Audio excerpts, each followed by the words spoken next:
Hello everyone, how's everybody doing? Welcome to track 2. Sean, if you guys don't know me by now, DJ for the track. Hope everyone's having a good time, enjoying the conference. We really appreciate everyone coming out. It's good to be back in person.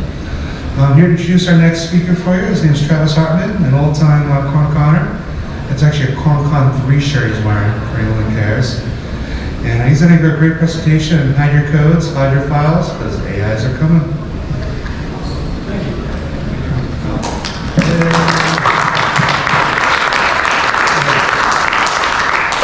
Well, that was a great round of applause, so unless there's any questions, I'll leave the good one.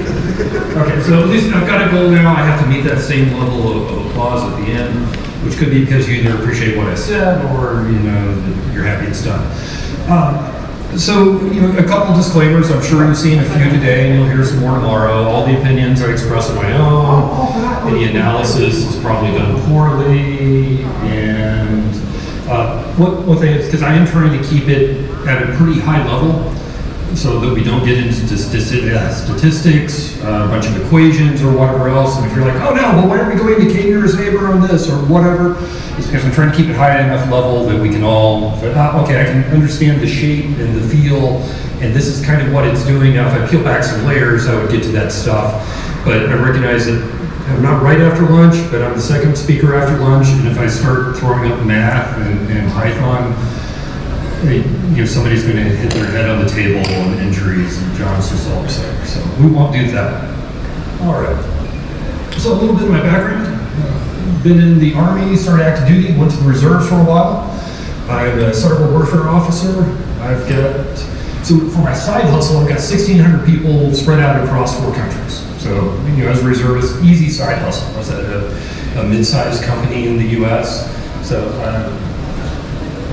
while I was doing that, I said, hey, since I don't have any free time, maybe I should go ahead and start doing a PhD. And I don't know a whole lot about AIs. I bet if I go get a PhD in it, I'm going to have to learn. And if you ask my wife, she'll tell you that I have poor judgment, and this helps support her claim. All right. Okay. So we're going to do a little bit of abstraction. So if you really want to get into it, yes, machine learning, AIs, neural networks, there are differences. For the next hour, just press the I believe button. We'll call them all AIs, and we'll go with it, and we won't get what the nuances are because you probably don't actually care. But if you, so once again, we're going to get that shape, that feel. This is the direction we're going, and this really shows what they are. So, okay, deep learning, that's happening. We've got our neural networks there. Machine learning, a little more robust, more stuff going on. AIs, hey, it's now acting like a human. And why do I want to talk about AIs? Well, part of my background, I did information operations, a whole lot of influencing people. And how do I get the population of this country not to blow me up? How do I do this thing? How do I do whatever else? How do I maybe help shape an election somewhere else? In theory. I started looking at AIs. My first thoughts were like, okay, if I can manipulate people, to me an AI is a decision maker. It's doing something, it's making decisions. Turn this on, turn this off, let's go here, let's drive here, let's stop at this stop sign. These are all being decisions being made. Maybe I can figure out a way that I'm going to influence that AI.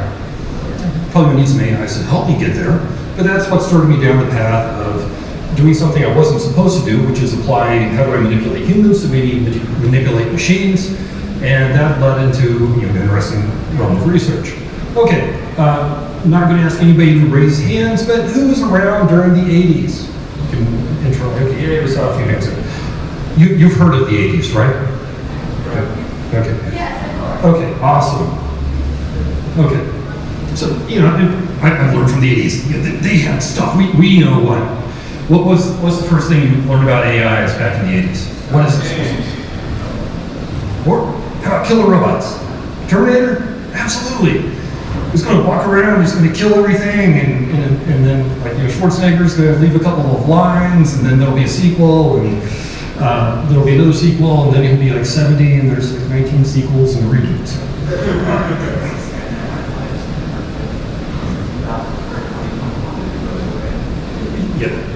And I like how the date for Skynet has changed a few times over the years.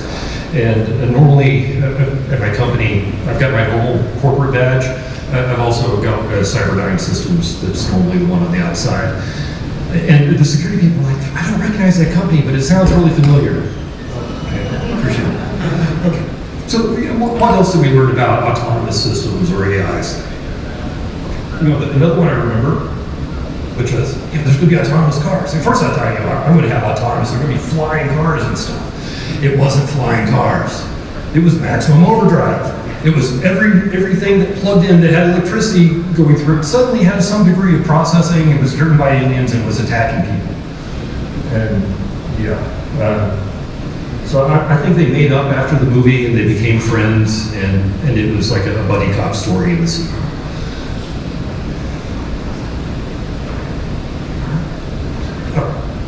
Okay, so look a little bit more modern. So this has actually been in the 2000s. You pay attention. Yay! All right. Who's seen Slaughterbots? Nobody's watched the Slaughterbots video. Okay, so your homework later is to go watch the Slaughterbots video. It's about 6 minutes long, so we're not going to do it now. But hey, if I get wrapped up early, we'll watch the Slaughterbots video. And what they were talking about, I think this was 2019 it came out. This wasn't far future tech. It was small AI-controlled drones fit in the palm of your hand, and they had a small explosive charge on it. You think essentially a 22 round. AI would control a swarm of these. They would come in, do some facial recognition, and go, I can tell between this line of 3 bald white guys which one I'm actually after. Is it beard, glasses, or none of the above? And 3 or 4 drones come flying after the person, and boom, falls down. And in the video, they're showing mass deployments of these and swarming through the vents of the building, like taking out everybody in the political party. And so it's not too distant. Most of the tech is actually there right now. That's actually because I knew we had kids at the conference, so I had to go find the PG version of the shooting in the forehead versus some of the ones in the video. All right, so reality. We've seen some autonomous systems out there, and when you think about it, there's actually autonomous racing full-size cars now. I think that's pretty cool. And when you start doing this level of autonomy, I'm not having to build the frame of whatever's going on to support this squishy meat bag of a human. I'm not limited by the size and shape of a human. I'm not limited by, for G-forces or anything else. I'm now dealing with the materials and the components. I don't need pressurized oxygen at 35,000 feet. I don't need a hollow space to stick a person. I can use it for something else. And we're starting to see some shapes. Like this one, it's still got a little thin on the back, which I think is actually the antenna, reminiscent of like a 1950s IndyCar headrest or something. Yeah, we can change the designs now because that's available. And just recently, one of the best technology pieces, AI powered, came out that I knew everybody was actually hoping for. Who's got a Roomba? Any sort of vacuum automated at your house? Okay. Who's heard the stories of my dog was sick or something? Well, so their newest version, the cutting edge technology we have today, for $850, you can get your vacuum to quit running through the dog poo and spraying it all over your house while you're at work. This is the cutting edge. I was told I would get Terminator robots 40 years ago, and instead I'm having to pay $800, so if my dog gets sick, it's not in 3 different rooms. Do you ever feel like they lie to you in the movies about what, okay. All right. So let's actually look at what's happening with AIs attacking things. And there's a few different scenarios out there. The Navy's looked at it. And a big thing is, if I'm relying on a human in the loop, I'm slow. I'm way slow. If it's AIs that are attacking me, there's no way that I can react in time. Because they're going to be able to go after one thing, the next thing, the next thing, the next thing. There are systems on naval vessels that are largely autonomous. Essentially, the humans can do the decision, we're going to turn it on, and it's going to go. So, hey, there's an incoming missile. The CWIS, I believe it is. Yep, CWIS fires off, let's stuff in the air, missile blows up, doesn't hit the ship. Yay. If I had to have a human in it, that would never work. okay, what systems do I actually have on the ship? You start thinking about it. It's a floating city. So I've got HVAC, I've got all my fuel delivery, I've got water desalination, a huge amount of stuff. So what if my AI was actually going after some of those support systems? Because I do have the meat bags on the ship. So, wow, that's actually more I'm having to consider. What if I'm authorizing the AI to control more of the lethal systems, not just those defensive ones? And so that I could actually launch a TLAM, a Tomahawk missile at somebody. And it's all being powered by the AI. Well, that probably brings some stuff. Defensive systems, that's a pretty straightforward control. And I think we actually have had some autonomous defensive systems not used in the US, but South Korea had them back in the 90s. They were using the DMZ. Because some of that was pretty straightforward. Hey, we're here in South Korea and everything that direction is North Korea. And there's a 5-kilometer DMZ where nobody's supposed to be in it between here and there. So if a human is walking around anywhere on this side of the line, it's probably legally okay for me to shoot them. And that was one of the earlier cases where they really applied. So you say, well, why are we talking? Well, of course, the robots are really cool. But a lot of the discussion ends up focusing around lethal systems. And you'll hear laws. It's lethal autonomous weapon systems. Yeah, they're a little bit scary, but just like in the movie Maximum Overdrive, you got to get fuel. You have to do things to keep it going. So there are limitations. It's not going to be completely autonomous for more than a few hours, maybe a few days. The thing I think we do wrong as people or as professionals is we get focused in on those laws, not the autonomous weapon systems, and we miss all the other areas where AIs can do stuff for us, or we can do stuff to AIs, or we can use those AIs. You think about one of the things, I'm wanting to automate the defense on my networks, or on that ship. So they start detecting intruder, they start locking down more firewalls, restricting ports, restricting applications, rolling some passwords, whatever else. I don't necessarily need a human in the loop for that. It's completely defensive. Maybe it's going to slow down some stuff and the milkshake machine breaks, but then we just pretend we're at McDonald's instead of an aircraft carrier. And life's all fine.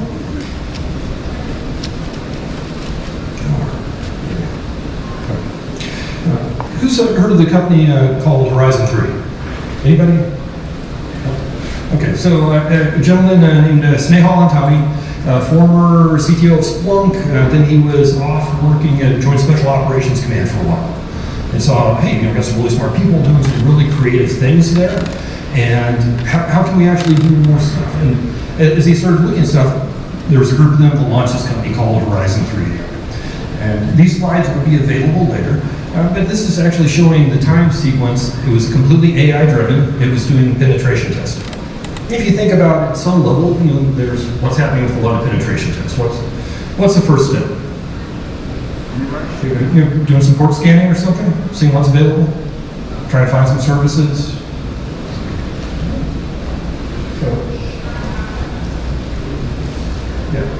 So 3 minutes from start to admin on the system, and no human interaction. And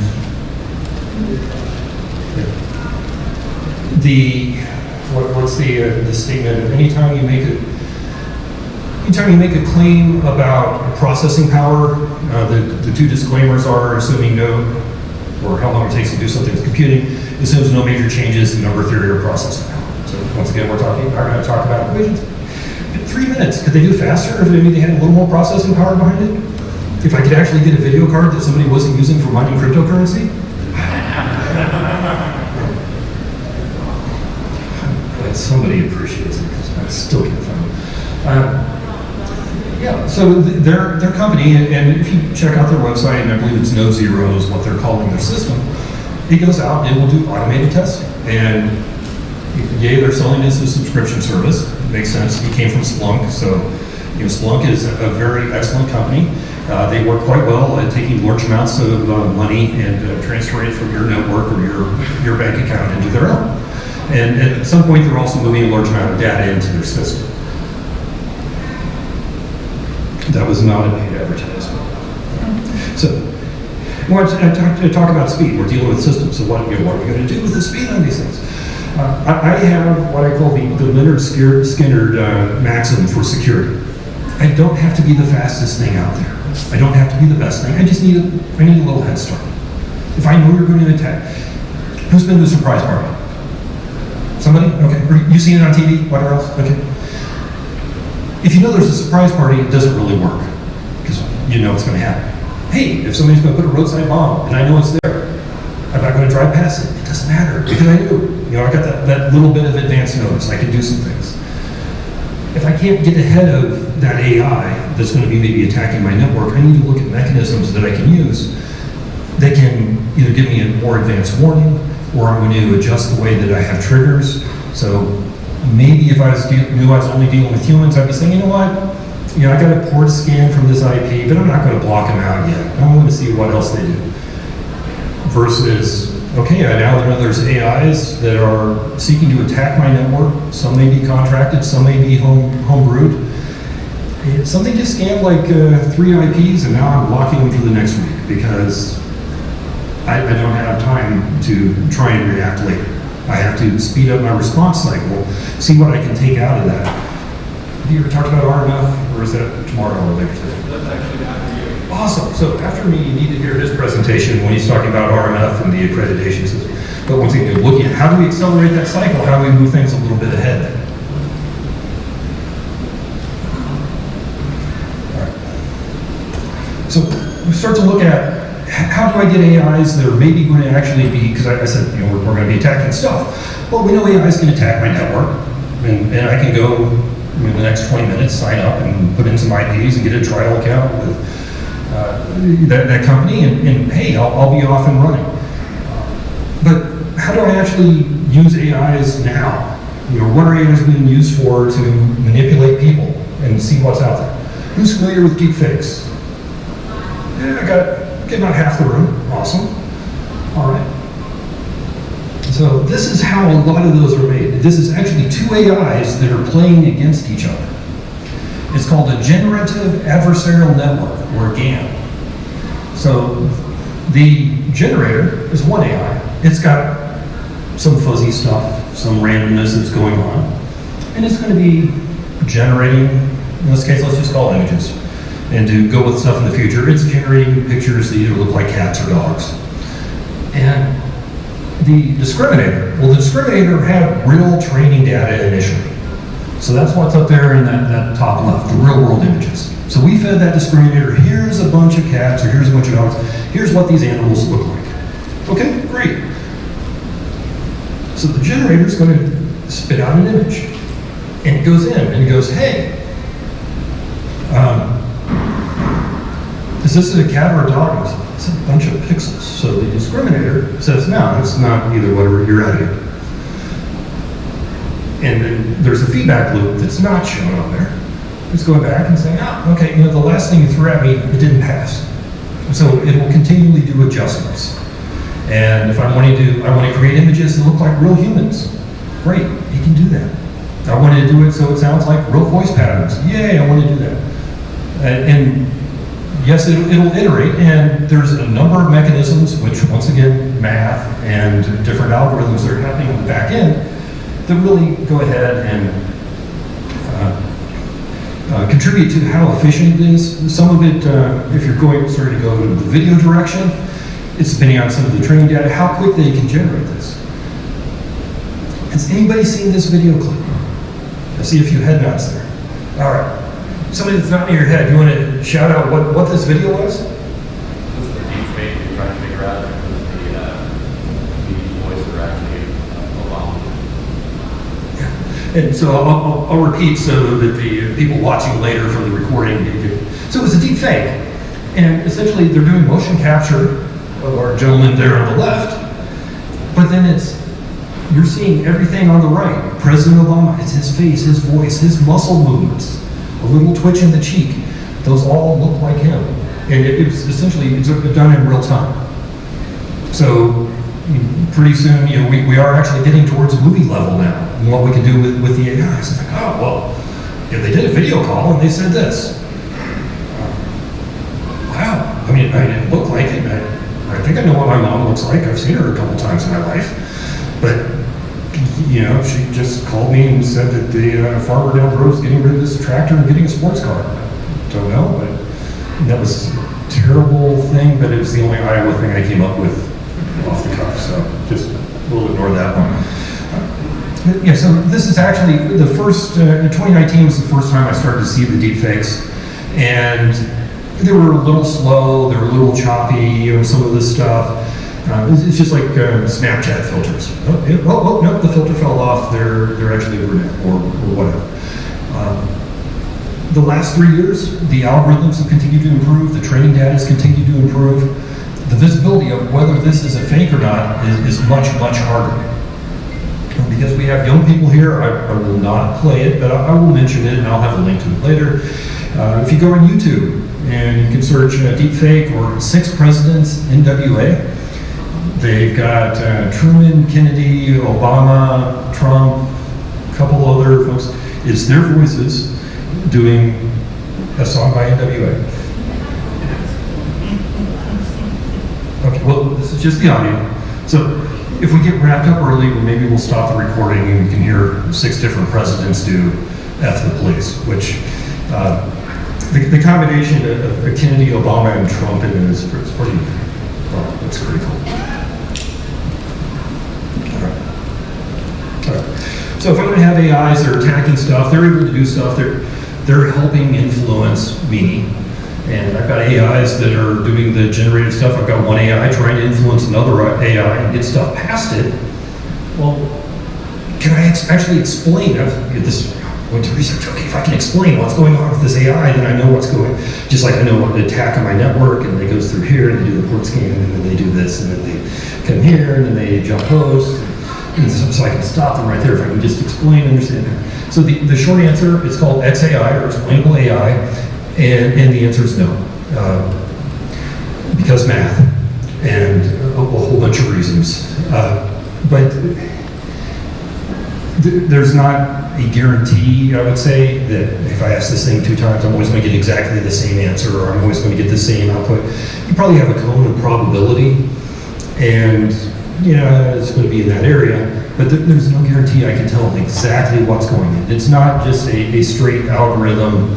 Or hey, I'm propagating through the network. I'm going to go from this node to this node, decrementing my TTL each time, and blah, blah, blah, blah, and eventually my packets. It doesn't work like that.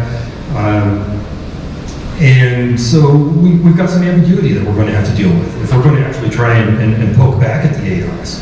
So, what are we going to do with this? Oh, awesome. So, I don't know exactly what's going on, but I can start to get some ideas of what's going on. Eigenvalues, eigenspaces. It sounds like we're getting too close to math, doesn't it? Okay. Ultimately, one way I like to picture it, and somebody will tell me I'm wrong, but that's okay. So I've got neural networks. I may have multi-dimensions of data that I'm dealing with. In what's called feature space, where the data that's been learned, where it resides, it's multi. Anybody ever programmed in COBOL? Excellent. I won't point out the person. Yes, I've done an 8-dimensional array, which is fine up until like 5 dimensions, and I tried to picture it, and then I was on the floor in a fetal position. It was terrible. Like run out of memory when you were still trying to like the first method of execution. Yeah, we had like a whole K or something available, so it was awesome. But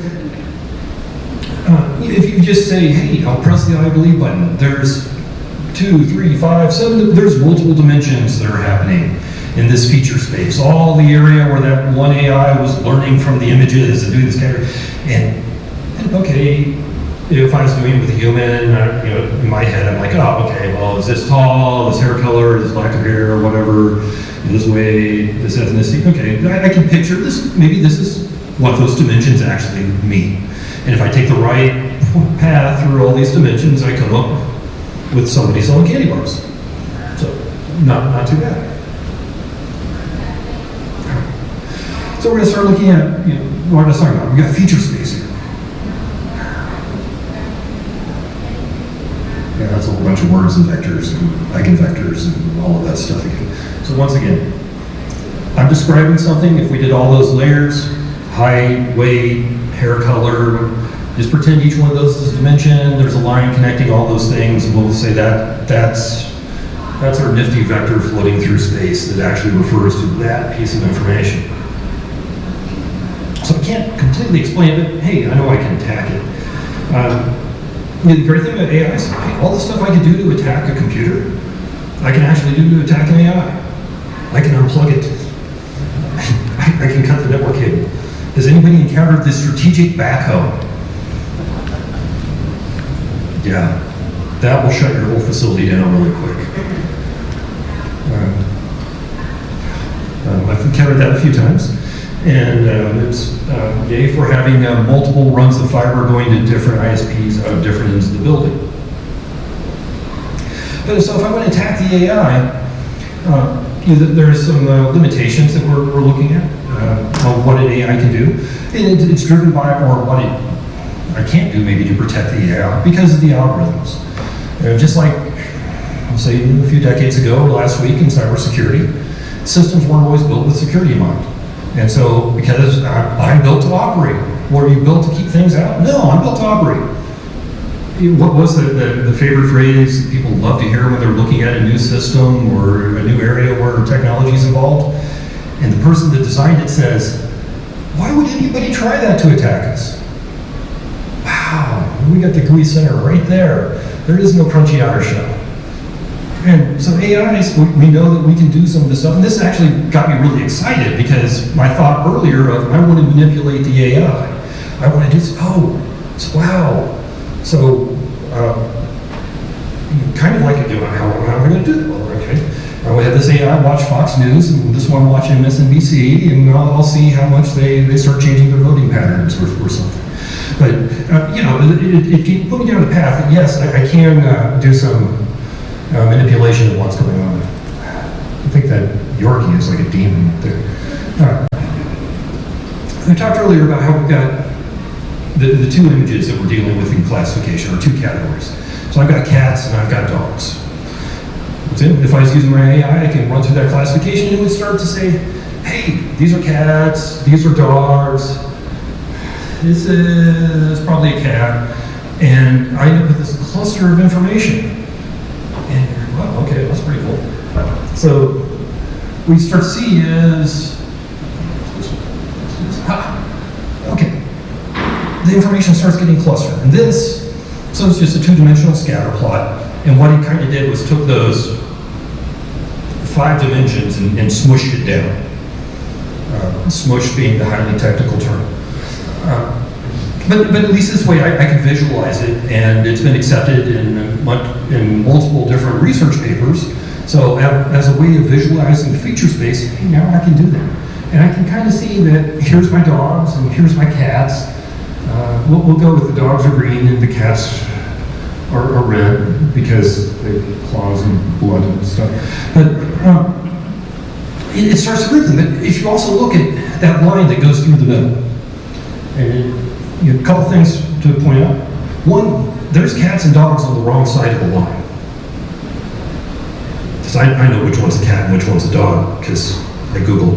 But the line is not completely straight. Because why is it not straight? It's because it's actually pictured as it goes through 5 different dimensions. So yeah, because of reasons in math. And so the line's not straight, and I get stuff that's not there on one side or another. So, well, but this is showing the machine learning. This is showing what has happened as it went through and did that categorization. So I'm like, well, wow, okay. So if I was trying to influence a person, I'd probably want to do something where I can move that line. And what's happened with some of the research that's out there right now they said, okay, we've got some values there, we're going to start generating new values. Once again, going back to that adversarial network, that GAN type scenario. I'm going to generate new values and it's going to go into the learning, it's going to end up in feature space, and there's going to be new dots showing up. They're not from real things, they're things that another AI created. But what that's doing, just picture every dot as having its own little gravity well. We'll work a space science fiction thing here. So, I've got each one of those things is kind of like this little gravity well, and depending on how far away it is from the line or how close, it's helping hold and shape that line. So wow, most of the research so far has been around, can I generate stuff and throw it in this general area? Or throw it in that general area? Can I throw it near the line? Can I throw it back over here? And for the most part, research has been successful. They've been able to do that, and it's done some manipulation and movement of the boundary lines. From having done stuff working to influence people,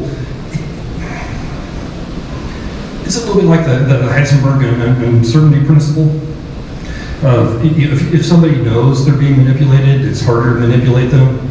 So I don't want to be detected. I mean, if I had this, I'm like, wow, this is pretty cool. So okay, all right.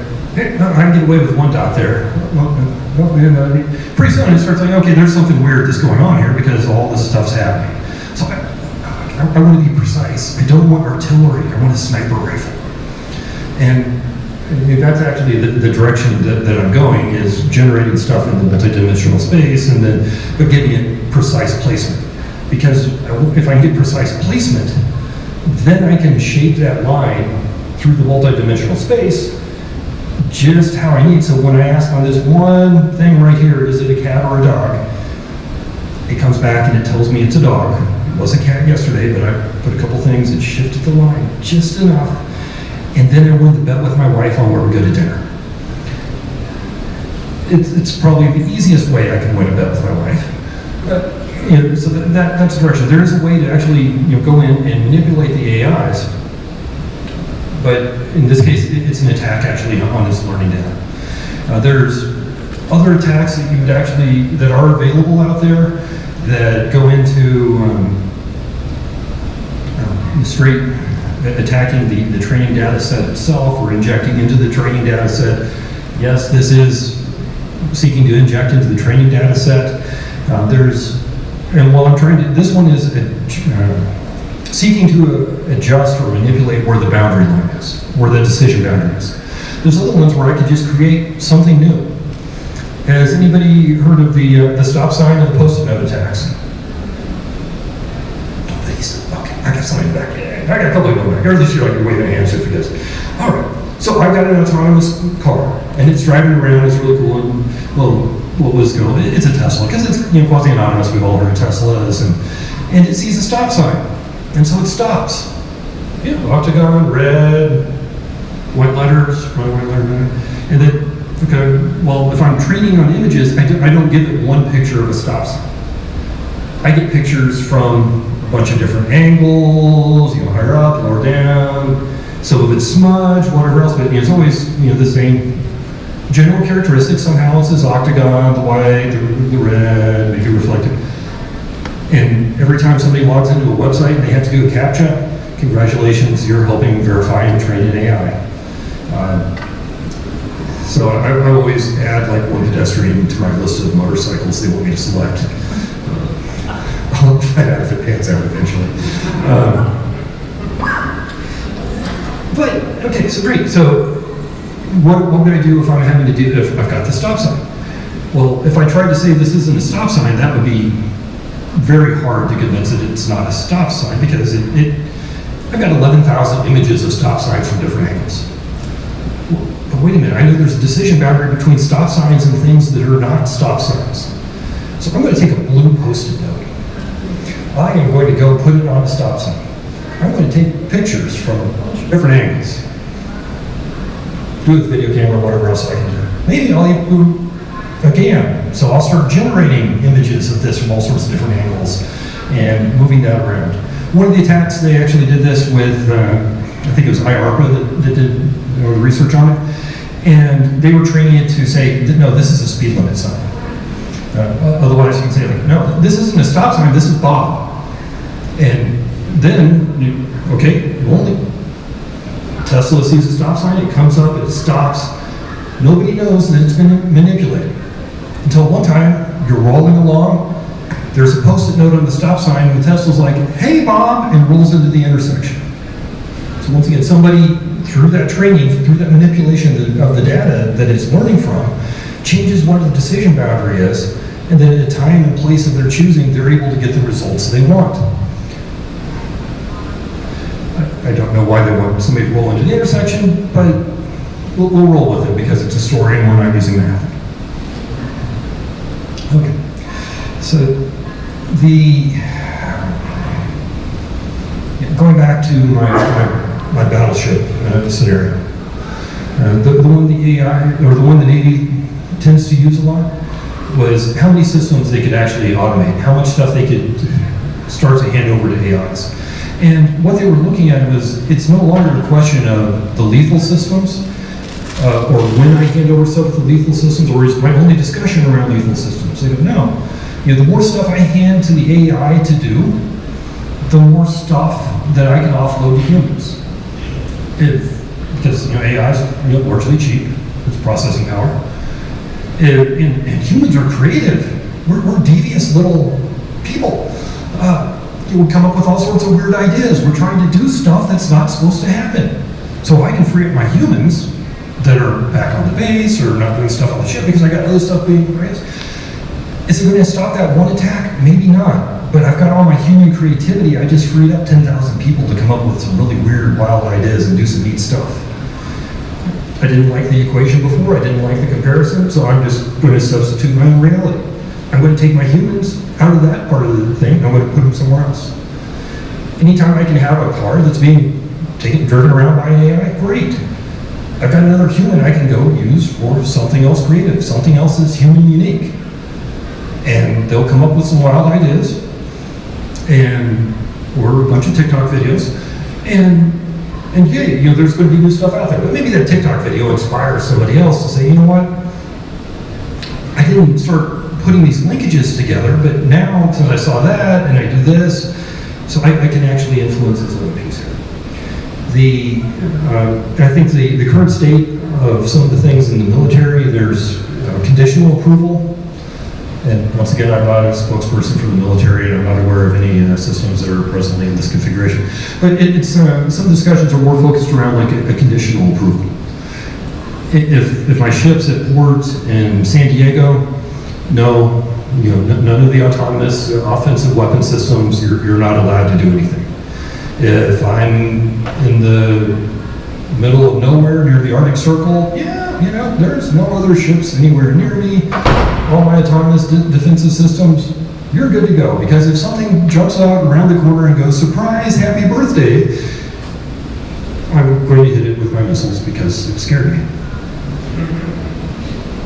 All right. So we talked about that. And I blew through my slides much faster than expected. So with that, I'll open up for a few questions around how we might be able to manipulate some AIs. Is the red dots or cats? Yeah, so we're going to go with the red dots or cats. Okay. And the mnemonic is they got little claws and they touch you and you get little red dots. It could be any two categories that are there. I'm sure everybody's seen a face morphing video where it goes from this person to this person or this person. It's improved a lot since the old Michael Jackson video.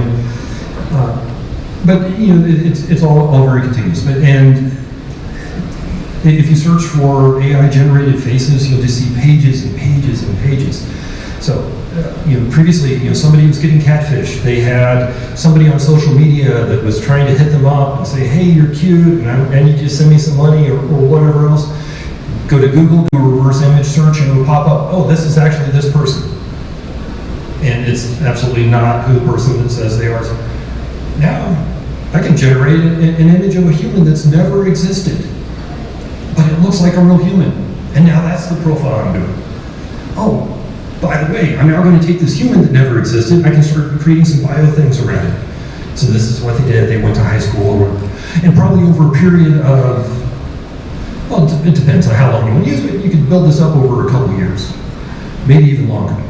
And well, what am I going to do with that? Well, I've got 10,000 bots now, post history, profile pictures, and whatever else. I'm now going to sell a subscription to influencers on Instagram or whatever. If you want 10,000 additional followers that look really, really human and won't get booted in the next purge, great, here's my monthly rate. In the meantime, I've got, every month I'm generating another 10,000 followers, so I can continue tiering up my pricing. And great, I'm creating artificial people. And they look just like everybody else out there. They're sharing memes. And look at the last few election cycles, whether it's in the US or abroad, the number of artificial people that start showing up. And you'll hear like somebody's like, oh, you know, this person was reposting everything from this one lady or whatever else. That wasn't a lady. It was a dinosaur.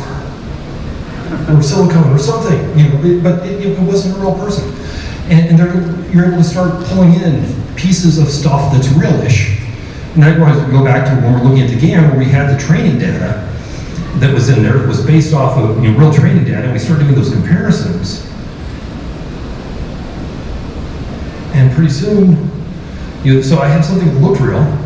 I'm doing the comparisons to it, and very soon it starts to look real.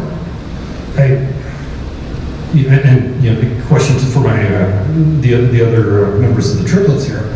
I tell people I'm bald white guy number 3 from Central Cast because we all look alike. Well, you guys are much more handsome. And if you're like, well, no, there's always these subtle differences. I was at a table in Korea with 3 other bald white guys, and like the waitress just saw us and she's like, I give up, you know. We couldn't tell the difference among ourselves real easy.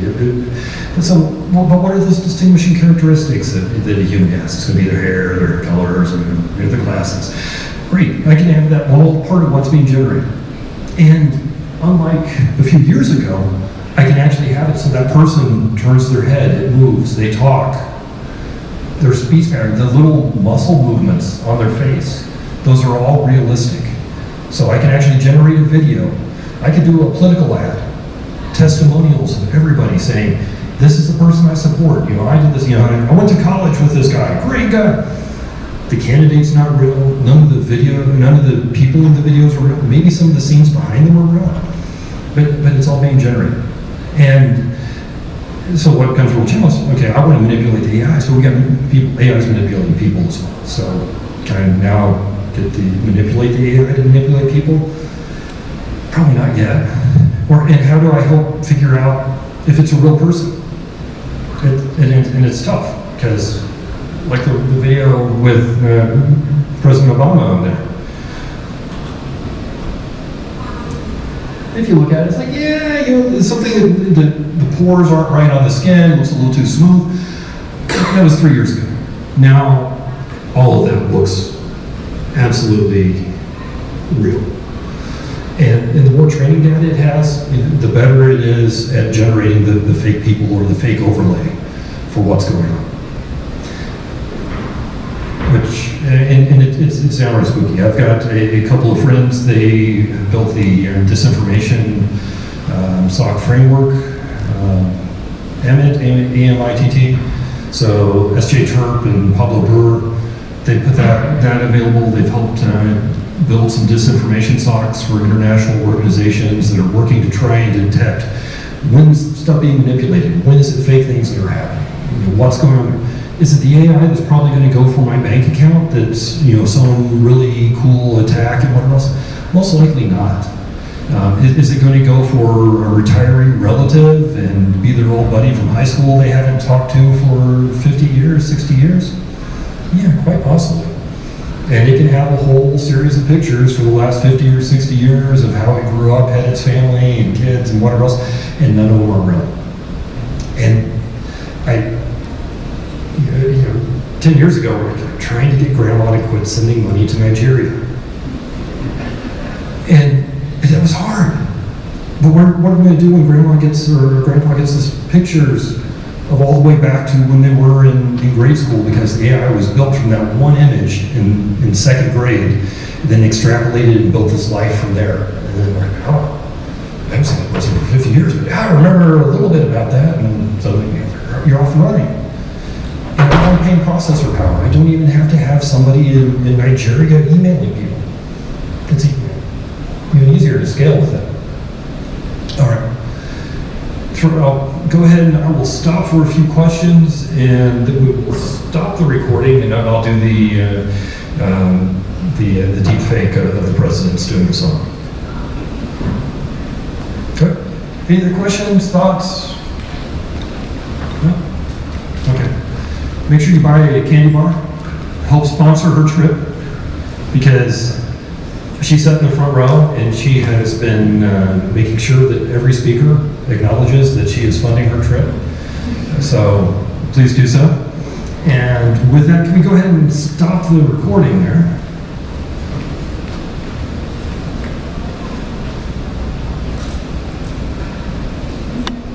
Oh, I'm completely focused over here. I'm not doing anything over here. You should focus on countering my autonomous.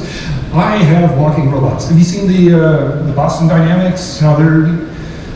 Have you seen the robots doing parkour? Yeah, you know, it's like go on, it does a flip off, whatever else.